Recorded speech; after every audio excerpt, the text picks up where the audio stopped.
Hello everyone, welcome back to this new technology moment, and today with this very short video, like we always say, sort of like a summary video of what we found after using this access point for more than a month.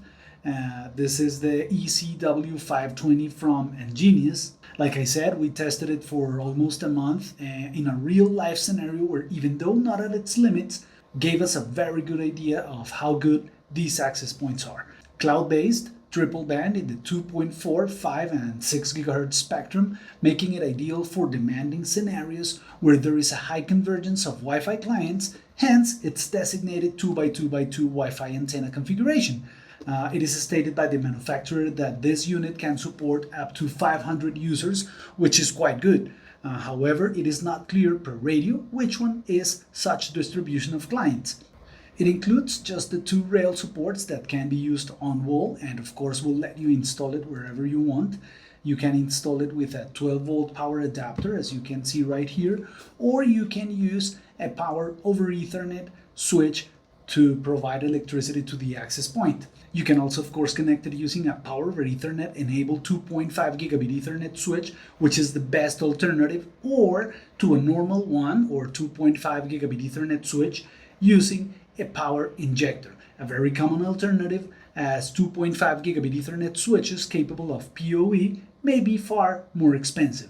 The first aspect that we liked about this access point is that 2.5 gigabit per second Ethernet port, and it is very consistent with its Wi-Fi speeds it is able to handle.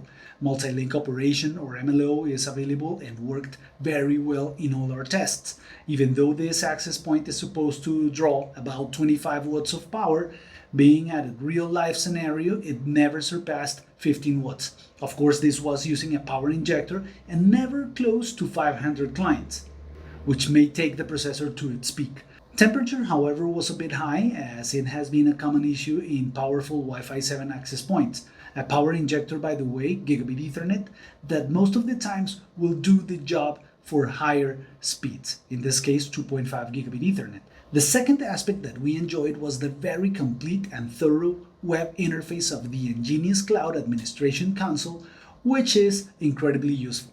For inexperienced users, however, might end up being overwhelming. The third aspect that we think may be very helpful for many was the hotspot creation, which can provide you with out-of-the-box, easy-to-set-up hotspot with vouchers or external radius authentication. Much more options, but for paid subscriptions. As for performance, even though we didn't get astonishing single-client Wi-Fi 7 ranging speeds, we did get a fantastic, powerful experience guaranteeing a very stable connection of all the concurrent clients, distributing those 2.5 gigabit per second with no problem. And this was in our test where we did not even involve 2.4 gigahertz clients.